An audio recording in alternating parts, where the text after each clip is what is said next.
Muy buenas noches. Son las 19 horas en punto del domingo 5 de julio de 2020. Estamos en México, en el Palacio Nacional, en la Ciudad de México. Vamos a iniciar la conferencia de prensa diaria sobre COVID-19, la pandemia causada por el nuevo coronavirus, SARS-CoV-2.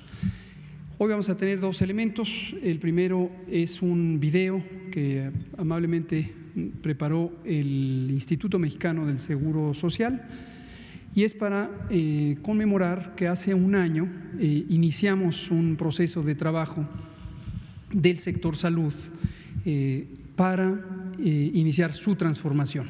Hace un año, el 5 de julio de 2019, se trazó la ruta clara sobre la transformación del Sistema Nacional de Salud en este proceso, en este gobierno de la Cuarta Transformación. Y quisiera recordarle a la población, minutos antes de ver el video, la transformación del Sistema Nacional de Salud lo que pretende es llegar a un sistema de cobertura universal, gratuito, para que toda la población pueda tener servicios de salud y medicamentos gratuitos. Ese es nuestro empeño. ¿Por qué tenemos ese empeño? Porque aunque el Sistema Nacional de Salud de México es un sistema mayormente público que ha tenido importantes desarrollos que son dignos de orgullo. Tenemos un sistema hospitalario muy competente, tenemos institutos nacionales de salud, tenemos unidades médicas de alta especialidad en las instituciones nacionales de seguridad social y de atención de la salud. Y tenemos muchas cosas muy positivas. También tenemos un laboratorio nacional de referencia, nuestro INDRE, que hoy nos está siendo muy importante, una red de laboratorios nacional, una red nacional de laboratorios de salud pública, y en todos los estados tenemos un laboratorio estatal de salud pública. Tenemos programas preventivos, tenemos unidades de medicina preventiva, tenemos formación de médicas y médicos especialistas, tenemos programas de investigación científica de muy alto nivel de competencia. Entonces tenemos muchas cosas muy valiosas, pero también tenemos una gran insuficiencia porque nuestro Sistema Nacional de Salud Pública desde hace ya varios años, unos 15 años, quizá 20 años, dejó de crecer a una velocidad suficiente para cubrir las necesidades de la población. Nunca logró alcanzar cobertura universal, nunca logró que todas las personas pudieran tener acceso a los servicios de salud en forma amplia y en forma gratuita. Y esto es contradictorio con lo que se estableció en 1984 de que la salud, o más exactamente, la protección de la salud es un derecho universal, es un derecho humano fundamental para todas y todos quienes vivimos en el país. Entonces, es un tema pendiente, es una asignatura pendiente y es nuestro empeño hacer lo necesario para lograr esta expansión de cobertura y de capacidad del Sistema Nacional de Salud. Muy característicamente, nuestro Sistema Nacional de Salud se ha concentrado en las zonas urbanas, un poco en las zonas suburbanas. Desde luego hay unidades de salud en las zonas rurales, pero estas dejaron también de proliferar, de mantenerse a un ritmo de conservación que permitiera tener también el equipamiento necesario para tener los servicios que necesita la población. Y finalmente, las realidades de salud de la población mexicana cambiaron también importantemente desde los años 80.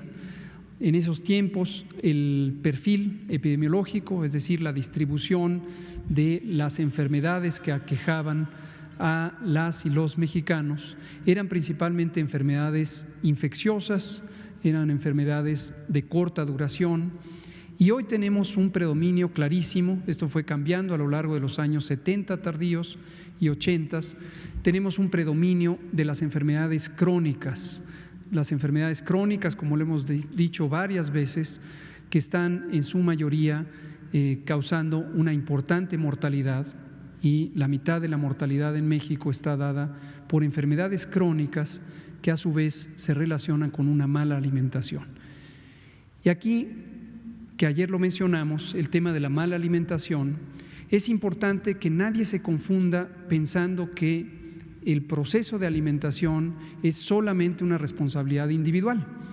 Es decir, hay personas que quisieran confundir este mensaje haciendo creer que el señalamiento es para culpar a las personas, a la ciudadanía, para decirle a usted que tiene sobrepeso que es su culpa estar así. Y no, definitivamente el mensaje que damos no es ese. El mensaje que damos es: usted está en esa condición de sobrepeso, de obesidad, o usted ha sufrido una enfermedad crónica porque lo que ha tenido a disposición en los últimos 30 o 40 años es comida de mala calidad. Es comida de mala calidad, son productos industrializados, productos ultraprocesados, es decir, todos aquellos elementos que se le ponen a su disposición en las tiendas que están en las esquinas, donde si usted entra se va a dar cuenta que más del 80% de lo que se vende no le va a nutrir, no le va a alimentar, y en cambio tiene una enorme cantidad de azúcares, de grasas, de sales y en general de calorías, que es la cantidad de energía de los productos.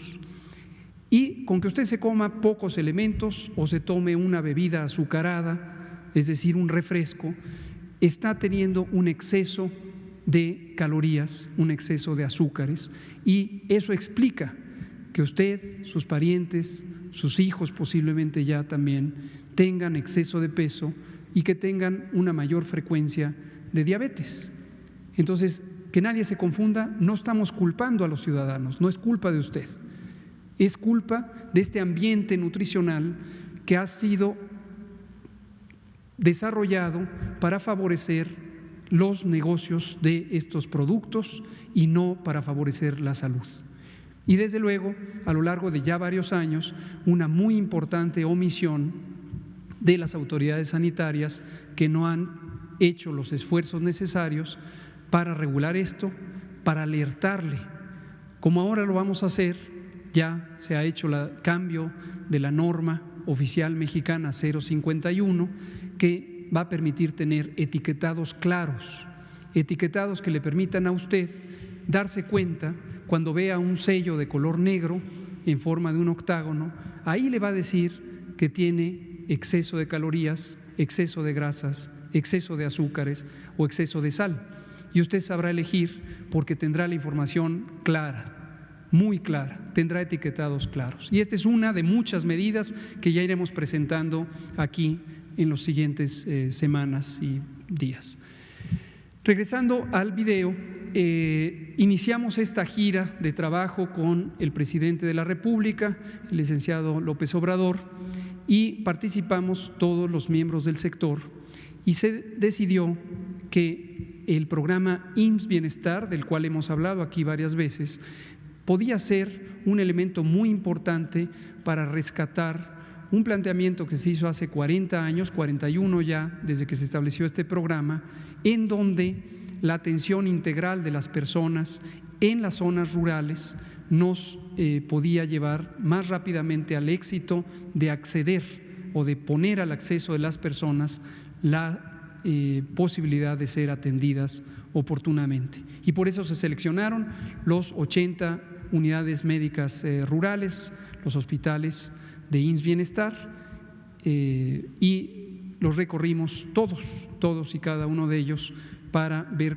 cómo funcionaba el programa, en qué estado estaban las instalaciones y cómo podíamos articular lo que posteriormente se estableció con el Instituto de Salud para el Bienestar, el INSABI, que trabaja articuladamente con IMSS Bienestar y con el resto del sistema de salud.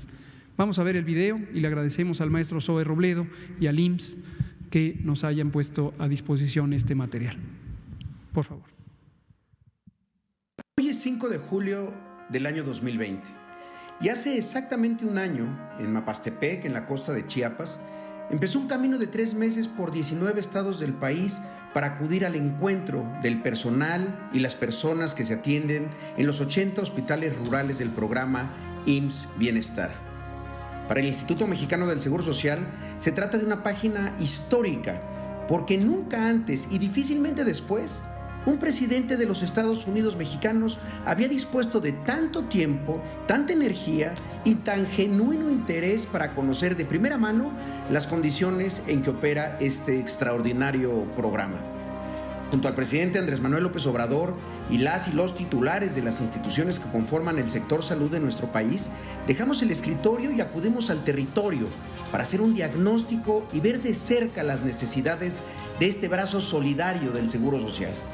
Fueron 18,123 kilómetros recorridos por carretera y por caminos de terracería, y con un solo propósito: conocer para actuar y actuar para transformar.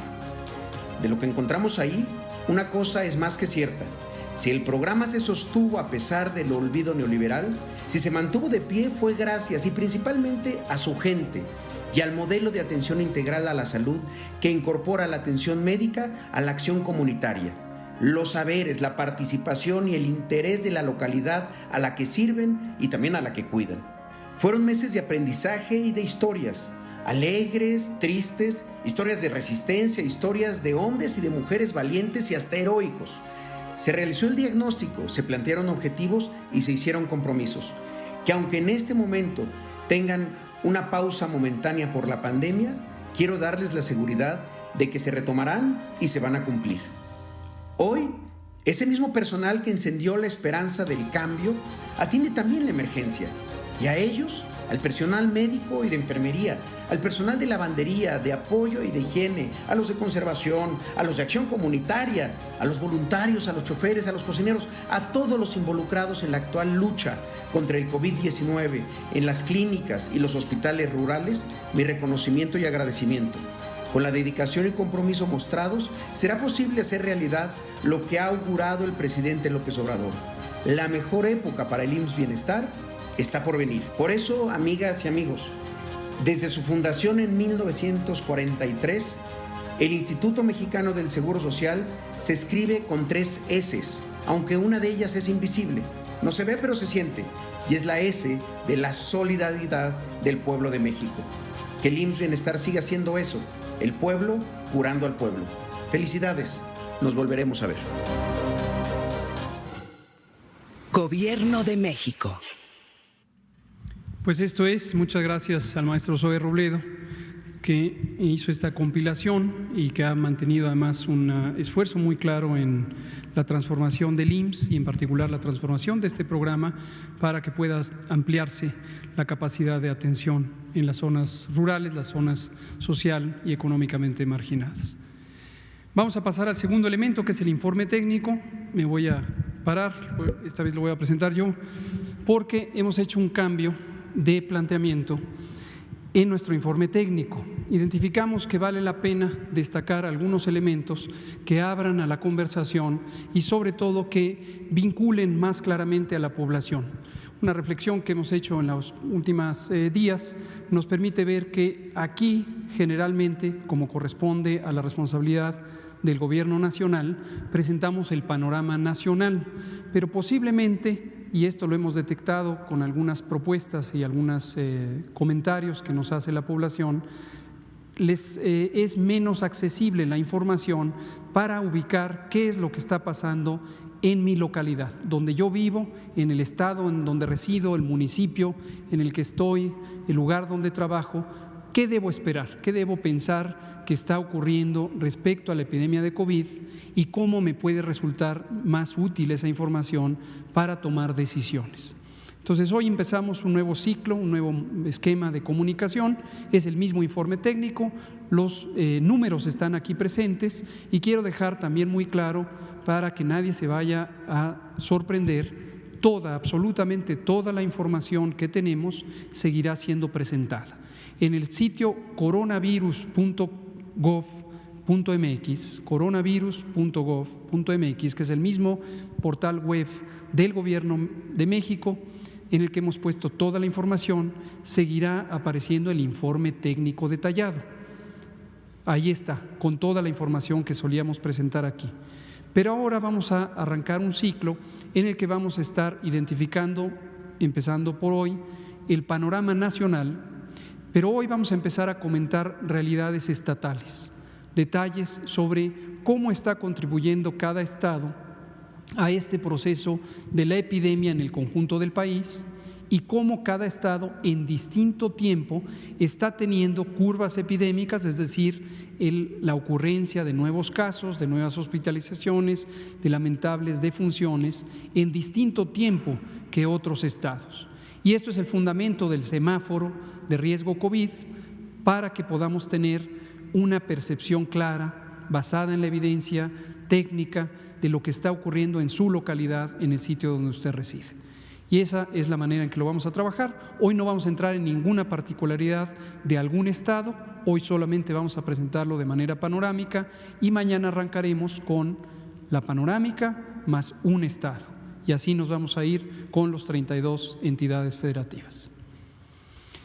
Tenemos 35 días desde que terminó la Jornada Nacional de Sana Distancia como jornada nacional y precisamente empezó el esfuerzo estatal específico de ir articulando las intervenciones que el Gobierno de México dispuso desde el inicio como necesarias para lograr el control epidémico. Y aquí quiero hacer un recordatorio que lo hice ayer. Las autoridades estatales, las y los gobernadores, son autoridades sanitarias. Es su responsabilidad velar por la protección de la salud de la población en su territorio. Pueden tomar decisiones con autonomía técnica basadas en un marco general que es responsabilidad del Gobierno de México a través de la Secretaría de Salud, pero tienen en todo momento la responsabilidad de velar por el buen cumplimiento de las intervenciones de salud, del crecimiento de la infraestructura de atención hospitalaria, de que se cumplan los elementos del distanciamiento social, que se mantengan cerrados aquellos sitios de trabajo y de servicios que no deben estar abiertos de acuerdo a su nivel de riesgo. Eso es una responsabilidad estatal. A su vez, los gobiernos municipales no son autoridades sanitarias, pero pueden ayudar de manera muy importante a hacer cumplir a través de disposiciones administrativas de carácter local que aquellos espacios públicos donde se considera que puede haber riesgo de contagios estén cerrados cuando no deben estar en operación de acuerdo al nivel de riesgo. Entonces usted, ciudadana, ciudadano, usted que vive en un sitio específico, tenga conciencia de que usted puede participar y usted puede ayudar mucho a que en su localidad no se propague COVID. En la medida en que tenemos este proceso largo de una epidemia larga, vamos a tener que incorporar prácticas, cambios de actitud, cambios de comportamiento que favorezcan que usted no se contagie, que usted no contagie a las demás personas. Entonces, todas y todos tenemos algo que participar y una vez más agradecemos a todas y todos, a todo este pueblo que ha mantenido una contribución muy importante al mantenerse en casa, al no salir cuando usted está con síntomas y mantenerse a sana distancia física unos de otros para disminuir la cantidad de contagios. La siguiente, por favor. Retomamos sobre esta diapositiva que presentamos en forma animada el domingo pasado para recordar dónde está México con respecto al resto del mundo. Y esta va a ser ahora una de las diapositivas que estaremos presentando para el panorama internacional, en vez de la otra donde había las barras de la contribución relativa de los distintos regiones del mundo o continentes. Esa sigue en el informe técnico, pero ya no la estaremos presentando aquí. Esta, ya dijimos, procede de un portal de datos que compila la Universidad de Oxford en Inglaterra con información de múltiples fuentes y que verifican en intervalos regulares. Lo que tenemos para punto de comparación, porque parece que ha sido una inquietud social en los últimos pocos días, es específicamente con algunos países europeos donde se presentó de manera más intensa la epidemia al inicio en los primeros días de febrero, donde se sitúa México con respecto a estos países. Y han surgido algunas comparaciones, lo que nos hace pensar que la sociedad mexicana tiene una referencia sobre lo que pasó en esos países y quisiera entender con claridad cómo está la situación en México en comparación a la que vivieron esos países. Por eso lo retomamos. Y aquí hemos puesto algunos, podríamos poner, por supuesto, muchos otros. Francia, España e Italia. España e Italia son las que más recientemente se han comentado. Y vean ustedes, aquí son días transcurridos desde que se alcanzó un caso por millón de habitantes. Un caso por millón de habitantes. México tiene 128 millones de habitantes, entonces es el día cuando se alcanzaron 128 casos. Italia tiene 60 millones de habitantes, entonces es el día donde se alcanzaron 60 casos. Y esto permite una comparación equilibrada independientemente de la fecha específica en la que se presentaron el primer caso de la epidemia de cada país. Veamos cómo está aquí la situación de los países europeos. Están pintados en color azul sus curvas epidémicas. La interpretación de las curvas es la misma que hemos estado comentando por 128 sesiones. Aquí son días transcurridos y aquí es cuántos casos por millón de habitante se presentaron, por millón de habitante. ¿Qué permite esto? Comparar equilibradamente países que tienen población diferente. No se pueden comparar países que tienen poblaciones diferentes. Ya puse el ejemplo con Italia, 60 millones de habitantes, México 128. Estados Unidos tiene arriba de 350 millones de habitantes. Entonces, para que se puedan comparar de manera equilibrada, de manera adecuada, se usa este índice que se llama incidencia y es casos por millón de habitantes. Veamos, en estas curvas es lo que le ocurrió a estos países. Esta es la curva de España, esta es la curva de Italia, esta es la curva de Francia. Hemos puesto un país asiático, Irán, que tuvo también la misma temporalidad o muy parecida y está en este color turquesa. Pusimos también dos países del continente americano, nuestro inmediato vecino en el norte, Estados Unidos, y Brasil, que son los países más poblados del continente. México es el tercero después de estos dos. Entonces tenemos la situación de Estados Unidos, también se presentó una curva epidémica más o menos al mismo tiempo que Europa occidental, concretamente empezó el 25 de enero, después tuvo un descenso y ahora está teniendo un repunte, como ya lo hemos comentado recientemente, Estados Unidos. Brasil empezó también más o menos en las mismas fechas que México y tuvo una trayectoria, pero muy parecida a la de México. Cerca del día 40 empezó a tener una progresión más rápida de la epidemia con respecto a lo que tiene México. Y hoy tienen estas cifras, hoy, esto es la fecha presente, aquí a 125, casi 130 días de que empezó la epidemia. Elementos que vale la pena no perder de vista es la velocidad a la que se presentaron estas epidemias. Y esto se ve por la fase inicial, es decir, el lado izquierdo de las curvas epidémicas, que es cuando van aumentando cada día los casos. Y vean ustedes la inclinación, entre más inclinada está esta parte de la curva, quiere decir que más rápidamente se presentan los casos. Esta es la velocidad a la que se presentaron en estos tres países europeos, es muy semejante a la de Estados Unidos y es considerablemente distinta a la que experimentaron Irán, Brasil y México en los primeros 20 o 25 días. Posteriormente esos países llegaron a un punto máximo, este es el famoso pico de la curva epidémica, y empezaron a descender progresivamente. Y vean ustedes cómo desde el día 0 hasta una zona donde hubo una reducción muy significativa de casos, hay casi 90 días.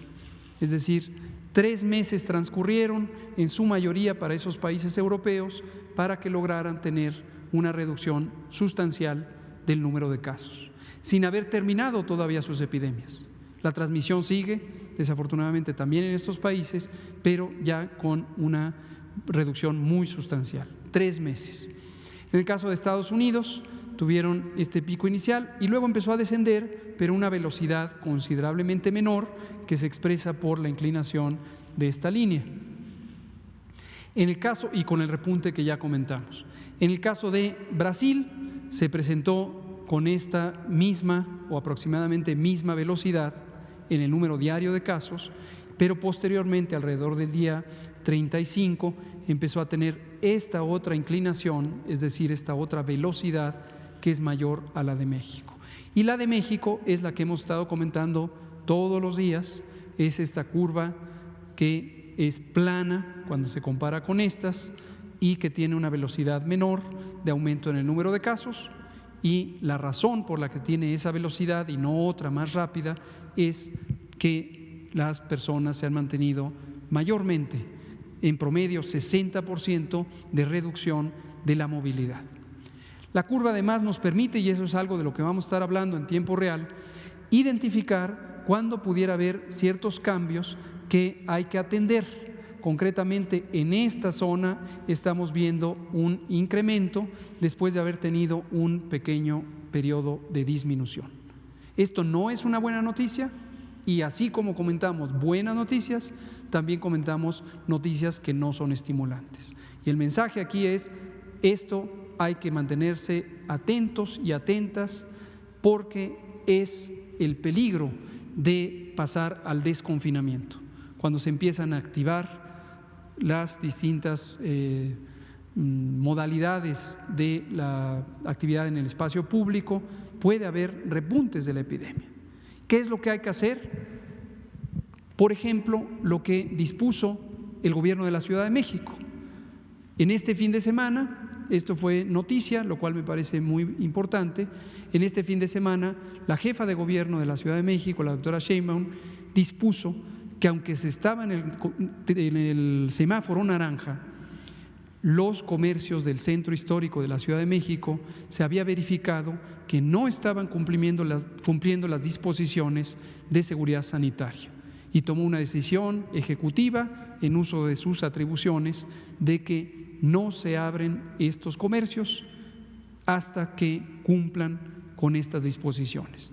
Este es un excelente modelo del tipo de decisiones ágiles, certeras y muy determinantes que se hacen cuando se piensa en la protección de la salud de las personas. Felicitamos a la doctora Sheinbaum y al gobierno de la Ciudad de México por esta decisión. Vamos a pasar a la siguiente. Veamos ahora, estos son los números, insistimos, el informe técnico contiene todo lo que estaban acostumbrados a ver y aquí lo seguiremos presentando. Están los casos confirmados, 256.848, las muy lamentables defunciones, 30.639, y las personas que han sido recuperadas. Pero la vamos a presentar también de una manera gráfica que nos permita identificar estos tres conjuntos.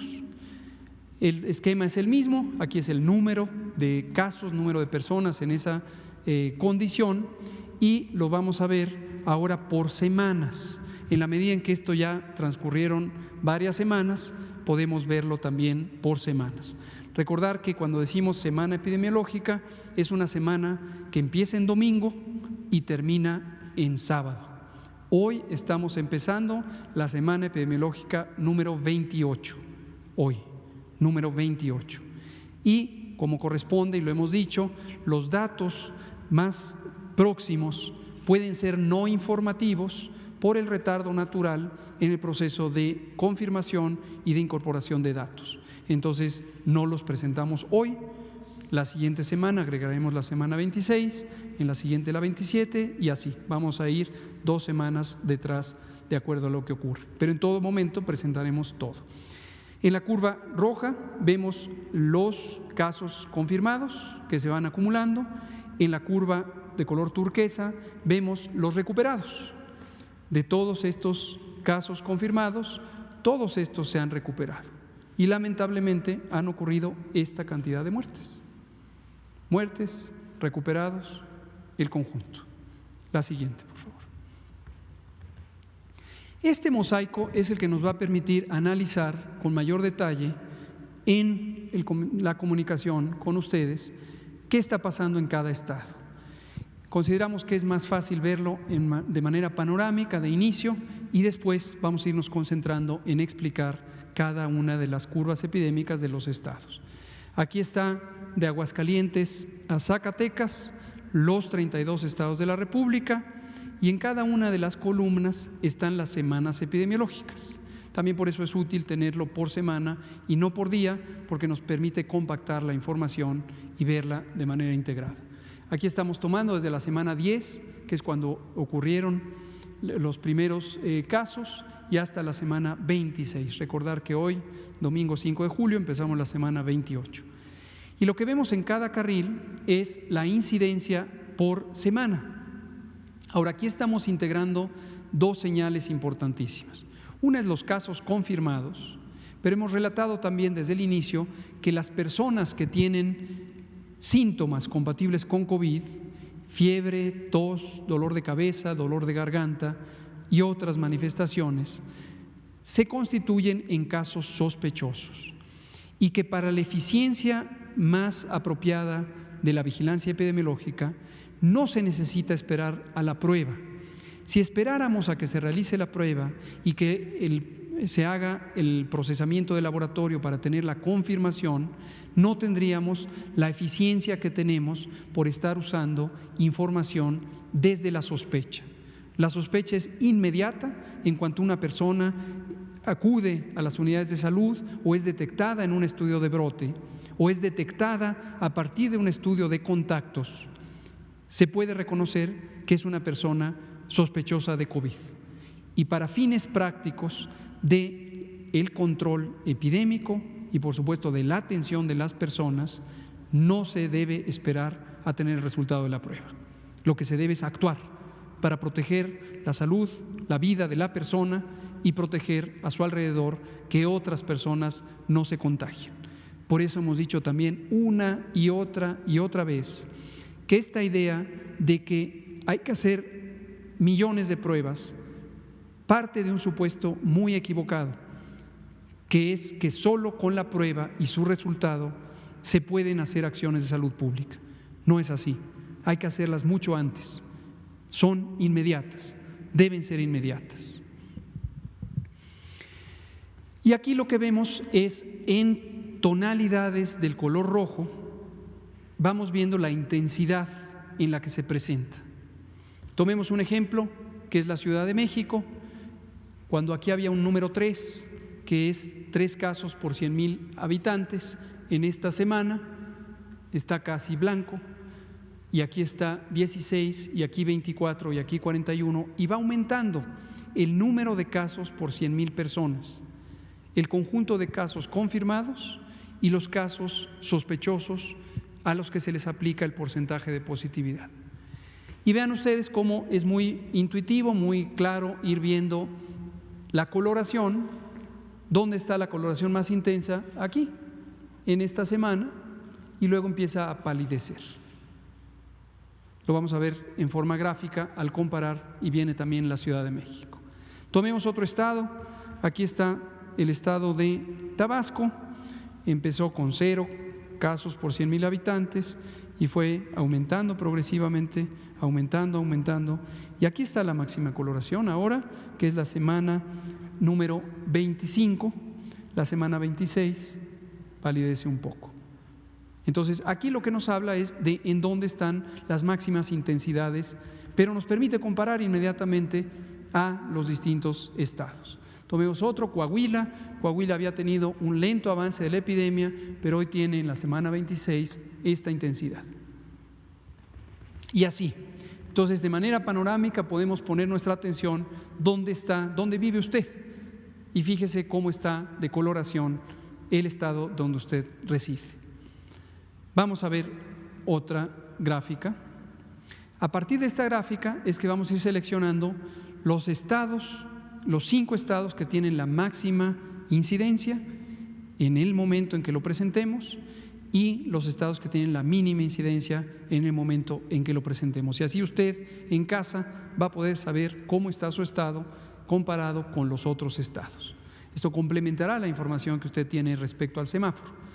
Aquí están los 5 que tienen la máxima incidencia a la semana 26 y aquí están los que a la misma semana 26 tienen las mínimas incidencias del país.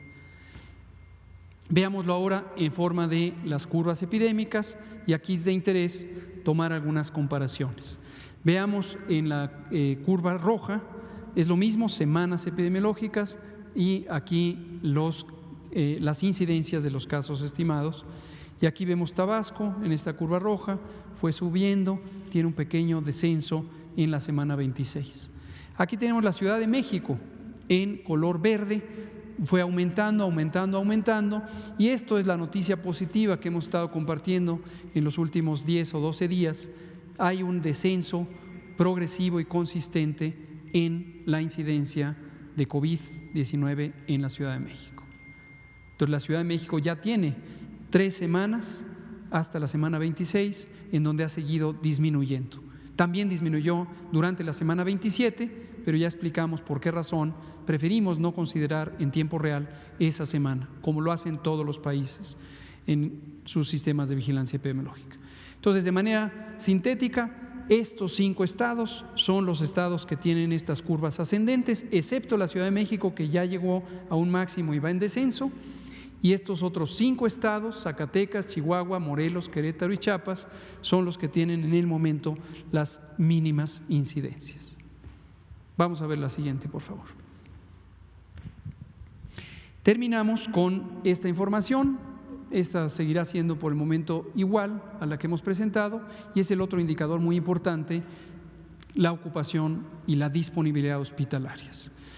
Recordarles que la ocupación hospitalaria depende de la velocidad en que se van presentando los contagios, por lo tanto la velocidad en que aparecen personas enfermas, y es imprescindible, por eso fue uno de los principales objetivos del manejo de la pandemia en todos los países, pero definitivamente algunos lo fuimos logrando, otros desafortunadamente no, que no tuviéramos unidades hospitalarias que se rebasaran en su capacidad y que se tuviera que negar el servicio o tomar decisiones, desde luego siempre muy trágicas, de tener que seleccionar quién recibe y quién no recibe. Eso no ha ocurrido en México, y no ha ocurrido porque estamos desde el inicio en 2 intervenciones fundamentales.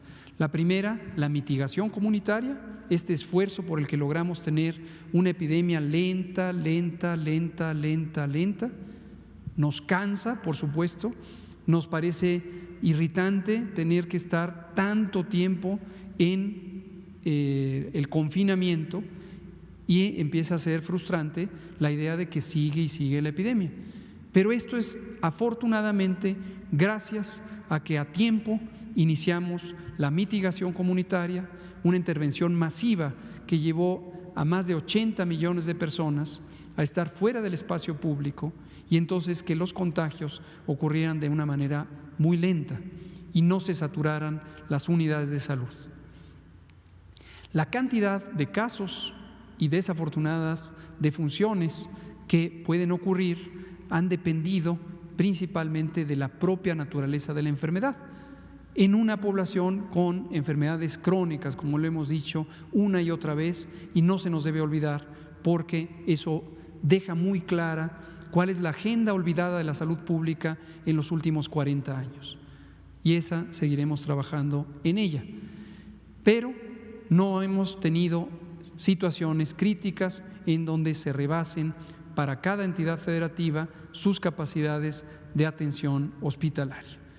En algunos casos hemos llegado a tener momentos límite. Tenemos como rango, como intervalo de seguridad, entre 30 y 20% de disponibilidad. Es demasiado poco, y entonces actuamos y expandimos capacidad. Tabasco, concretamente, es en este momento el estado que se encuentra ahorita con la mayor intensidad de demanda de los servicios de salud.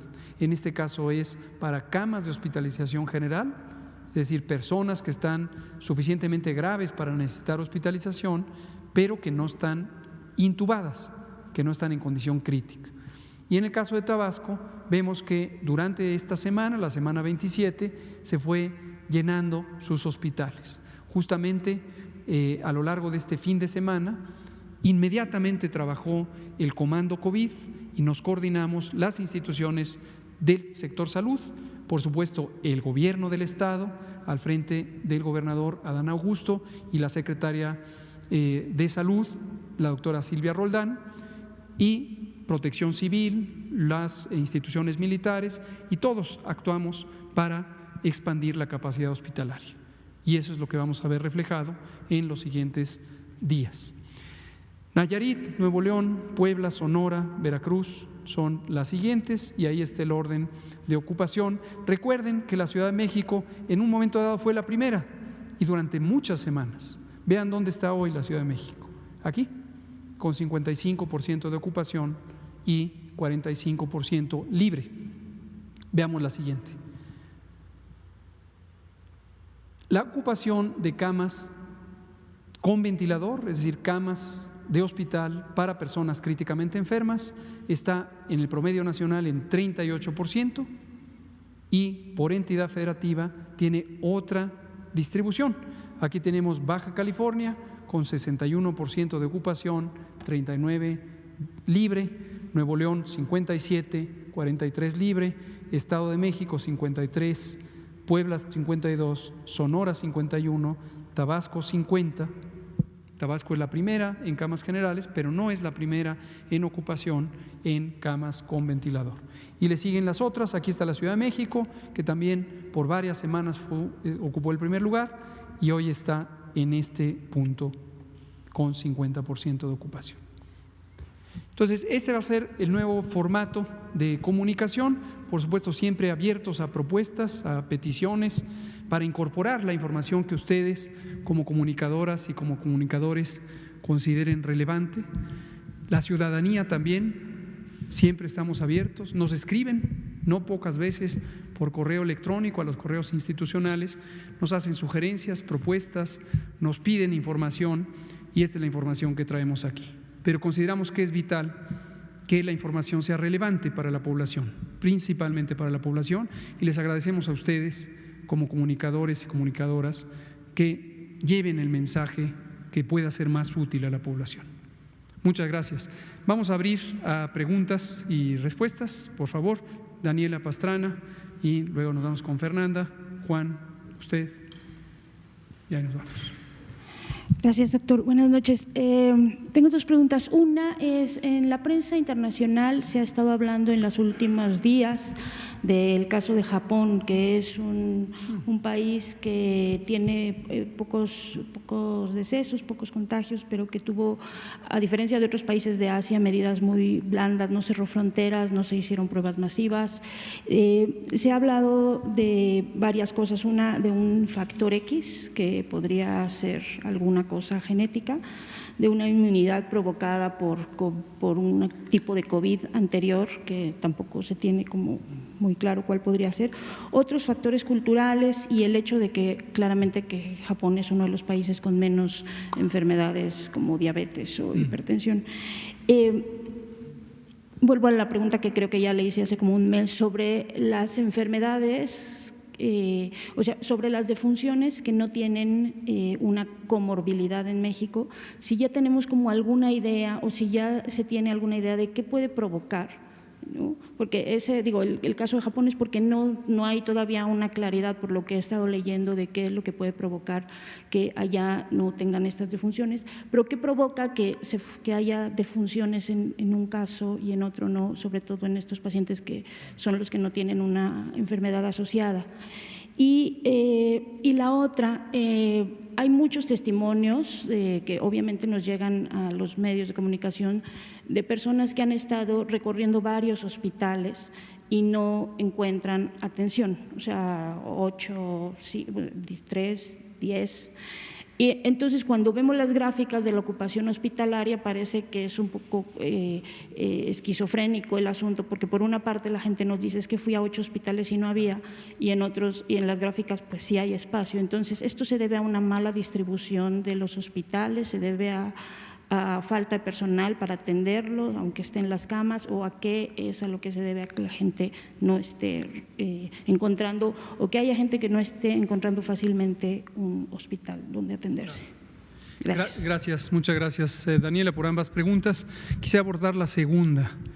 Efectivamente, este fenómeno no solo puede ocurrir, sino ha ocurrido y nos lo hemos podido constatar a partir de los distintos mecanismos que tenemos de identificación de las necesidades de la ciudadanía.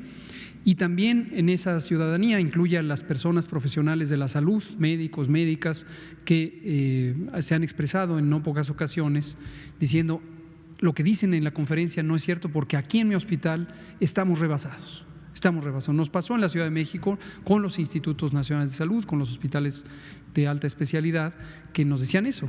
O sea, hoy en la noche tú dijiste que la Ciudad de México tenía una reserva hospitalaria, pues no es cierto, porque en mi hospital estamos saturados. El caso de la Ciudad de México fue, de hecho, muy ilustrativo de la buena práctica, que es la coordinación interinstitucional. Inmediatamente, y esto estamos hablando de la primera o segunda semana de marzo, en que pusimos en práctica los mecanismos de coordinación de todo el sector salud. El sector salud de México está compuesto de las distintas instituciones, las instituciones nacionales, el Seguro Social, el ISSSTE, Pemex, en el lado civil, y también las secretarías estatales de salud o servicios estatales de salud. En algunos casos se llaman institutos de salud, como el del Estado de México, el de Aguascalientes, el de Chiapas, hay varios que se llaman así. Pero es los servicios estatales de salud.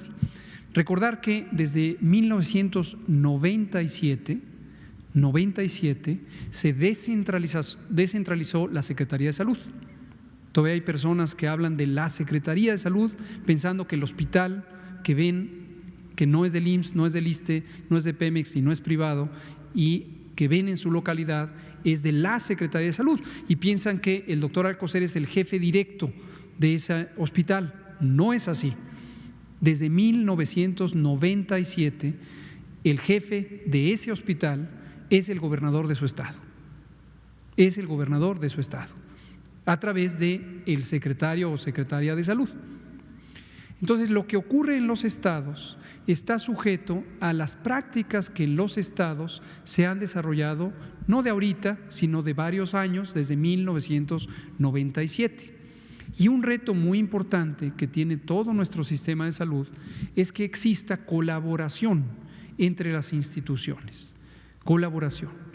En una epidemia como esta no es conveniente, así lo hemos dicho y así ha sido la práctica, por parte de las instituciones nacionales, que se pongan límites a la atención de las personas. Desde esas semanas de las que estoy hablando, durante marzo, resolvimos que se firmara un convenio entre las distintas instituciones de salud, el IMSS, el ISSSTE, Pemex y los servicios estatales de salud, por supuesto también la Secretaría Federal, la Secretaría de Salud Federal, para que existiera un inmediato intercambio de servicios para COVID. Al momento solo 7 estados lo han firmado, solo 7. El IMSS firmó, el ISSSTE firmó, Pemex firmó, el secretario de Salud del Gobierno de México firmó, y solo 7 estados firmaron. Y esto lo que impide a los estados que no firmaron, que son la mayoría, es que haya un fluido intercambio de servicios. ¿Qué quiere decir fluido intercambio de servicios? Que si a las 3 de la mañana el hospital civil, el hospital general de la ciudad en la que usted reside está lleno, que usted pudiera ir al hospital del Seguro Social que esté vacío.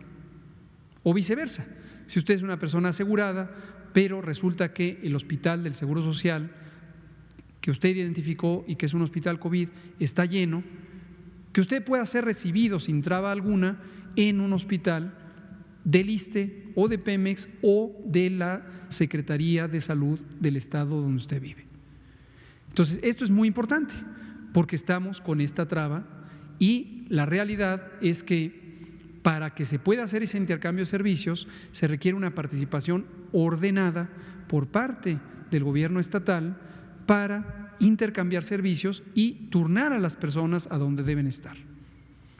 Existe un mecanismo y ahora que cambiamos este modelo de comunicación, otra característica es que vamos a empezar a tratar temas concretos, así como lo hemos hecho, pero ahora nos hemos hecho a la tarea de programar varios temas. Y vamos a traer a nuestro colega Gabriel García, el doctor Gabriel García, que está a cargo de una unidad federal que se llama COPAC, el Centro Operativo de Apoyo para Apoyo a Contingencias, COPAC, que coordina 26 centros regionales, centros reguladores de urgencias médicas, CRUM, o su equivalente en otros estados que se llaman SAMUS. Pero más allá de la denominación, son unidades operativas en donde hay centros de atención telefónica que permiten justamente eso: qué hospital está vacío, qué hospital está lleno, qué capacidades tiene el hospital, cuántas camas, qué personal, etcétera. El personal existe. Recordar que hemos hecho un esfuerzo desde el inicio y ya hemos reclutado 50,000 profesionales de la salud, que no había. Nos faltan 240,000 personas, pero logramos reclutar para COVID a 50,000. Entonces, los mecanismos existen, pero sí se requiere que se usen apropiadamente y de una forma más eficiente al interior de las entidades federativas. ¿Y lo otro era? Comorbilidad. Le pido al doctor José Luis Alomía si nos comenta de comorbilidades. Justo, precisamente se está trabajando, se va a hacer un análisis más a fondo, es decir, todos los lunes, como ustedes han estado viendo, se presenta la proporción de personas, por ejemplo, que fallecieron, ¿no? Y se ha enfocado siempre al grupo de personas que han fallecido y decimos, tanta proporción de estas personas tenían hipertensión, tantas tenían diabetes, y los números realmente no han variado mucho en la proporción de lo que se ha estado presentando. Se está realizando ya un análisis que no solamente incluye al grupo que ha fallecido, sino también a las personas que han enfermado y no han fallecido. En ambos grupos, los grupos que presentaron enfermedad más grave, es decir, que estuvieron hospitalizados, aquellos que lo estuvieron de manera ambulatoria, verlo también por grupos de edad, es decir, toda esta diferenciación en relación a las comorbilidades. Y precisamente en este cambio de enfoque de la información y de cómo se va a presentar, muy probablemente uno de estos días de esta semana va a tener ya este nuevo análisis y lo vamos a presentar aquí mismo. Gracias, doctora Alomía. Quisiera agregar una cosa que se me olvidó mencionar a su amable pregunta, Daniela. INSABI, el Instituto de Salud para el Bienestar, por supuesto, firmó también y promovió la creación de este convenio, y este INSABI fue creado precisamente para lograr la integración del sistema de salud que estaba desde 1997 desintegrado y todavía está así.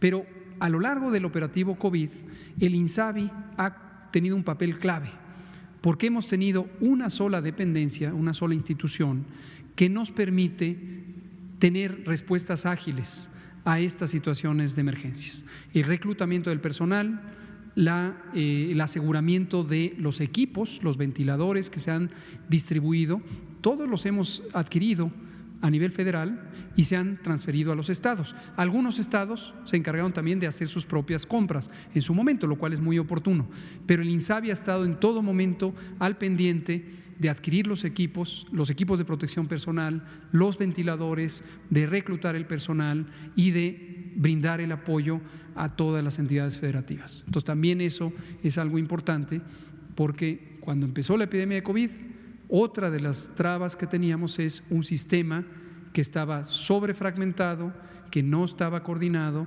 y hoy tenemos el empeño de que esté mejor coordinado.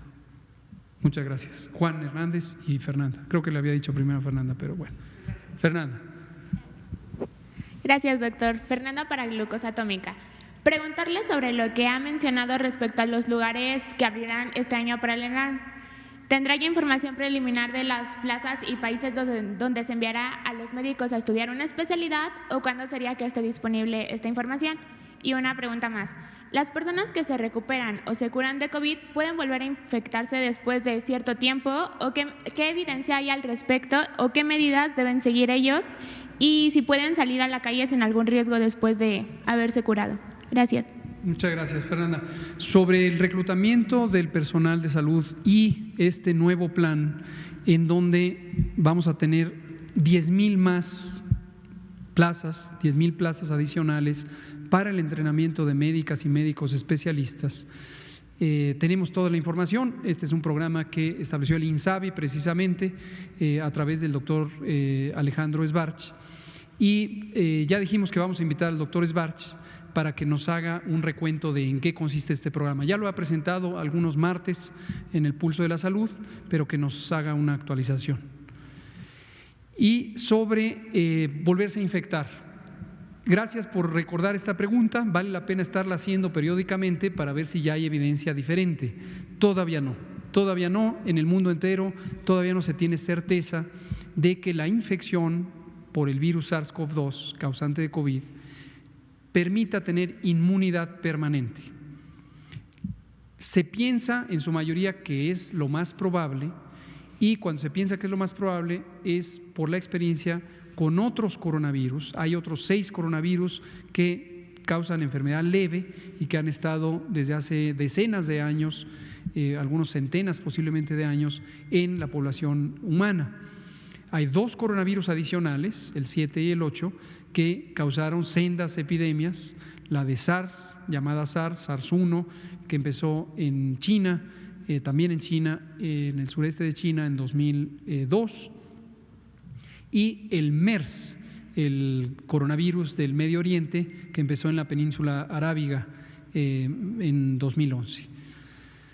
No se sabe, por lo tanto, en este momento con certeza si la infección por el virus SARS-CoV-2 causante de COVID, bueno, en otras palabras, si haber tenido COVID ya me deja protegido.